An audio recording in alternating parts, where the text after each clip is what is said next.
దేవుని పరిశుద్ధమైన నామానికి మహిమ కలుగునుగాక. మన ప్రభువును ప్రియరక్షకుడైన యేసుక్రీస్తు వారి ప్రశస్తమైన నామంలో మీ అందరికీ నా ప్రేమ వందనాలు తెలియజేస్తున్నాను.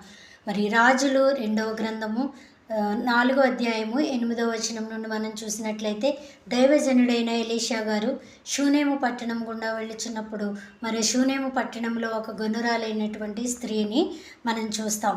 గనురాలు అని వ్రాయబడి ఉందంటే ఈమె ఒక మంచి పొజిషన్లో ఉన్నటువంటి స్త్రీగా మనకి కనబడుతుంది. అయితే ఆమె తన భర్తతో ఒక మంచి సాక్ష్యాన్ని చెప్పినట్టుగా మనం చూస్తాం.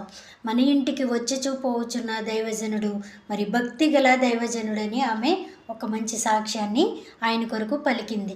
మరి మన ఇంటికి వచ్చి పోవచ్చున్న దైవజనుల పట్ల మనం ఎలాంటి స్థితిని కలిగి ఉన్నామో మనం కూడా అబ్జర్వ్ చేసుకోవాల్సిందిగా మరి ఈ వాక్యం ద్వారా పరిశుద్ధాత్మ దేవుడు మనతో మాట్లాడుతున్నాడు. అయితే తన భర్త తను కలిపి మరి దైవజనుడైన ఎలీషా గారికి మరి ఒక మేడగది కట్టించి దీపస్తంభము వల్ల మరి అవన్నీ సమకూర్చినట్లుగా మనం చూస్తాం.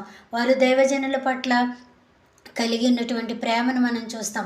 అయితే గెహాజీని దైవజనుడైన ఎలీషా అడుగుతాడు కదా, మన పట్ల ఇంత ప్రేమను కనపరుస్తుంది కదా, మరి ఈమెకి ఏమి కావాలన్నప్పుడు గెహాజీ అడుగుతాడు కదా, అమ్మ నీకేం కావాలని అడిగినప్పుడు, నా స్వజనుల ఇంట్లో నేనున్నాను, నాకు బిడ్డలు లేరు అని చెప్పినప్పుడు మరి దైవజనుడైన ఎలీషా ఒక వాగ్దానాన్ని దయచేసినట్లుగా దాని ప్రకారం ఒక బిడ్డ పుట్టినట్లుగా మనం చూస్తాం. కొంతకాలానికి బిడ్డ మరి జబ్బు పడినప్పుడు, చనిపోవడానికి సిద్ధంగా ఉన్నప్పుడు మరి కర్మేలు పర్వతం మీద ఉన్నటువంటి దైవజనుడైన ఎలీషా గారి దగ్గరికి ఆమె తీసుకెళ్ళడం జరిగింది. మరి గెహాజీకి ఒక దండాన్ని ఇచ్చి పంపించినప్పుడు స్వస్థత కలగకపోవడం మనం చూస్తాం. అయితే ఎలీషా గారు వచ్చి మరి అద్భుత రీతిలో బిడ్డను బ్రతికించడం మనం చూస్తాం. అయితే కొంతకాలం తర్వాత దైవజనుడైన ఎలీషా, అమ్మ ఇక్కడ కరువు రాబోతుంది, మీరు వెళ్ళిపోండి అన్నప్పుడు మరి ఆ ఫిలిస్తీన్ల దేశానికి దైవజనుడైన ఎలీషా గారి మాట విని ఆమె వెళ్ళిపోవడం చూస్తాం. అయితే కొంతకాలానికి తిరిగి వచ్చినప్పుడు మరి రాజు దగ్గర ఉన్నటువంటి గెహాజీ మరి ఈమె ఎవరు అని అడిగినప్పుడు మరి చెప్తాడు కదా, మరి దైవజనుడైన ఎలీషా ఈమె బిడ్డనేనయ్యా బ్రతికించాడు అని అన్నప్పుడు మరి ఆమె నిమిత్తమై విచారణ చేసినప్పుడు మరి తను పోగొట్టుకున్నదంతా మరలా పొందడం మనం చూస్తాం. అయితే ఈ వాక్యంలో ఉన్నటువంటి ఆ భావము మనం గ్రహించాల్సిందిగా మరి పరిశుద్ధాత్మ దేవుడు మనకు తెలియజేస్తున్నాడు.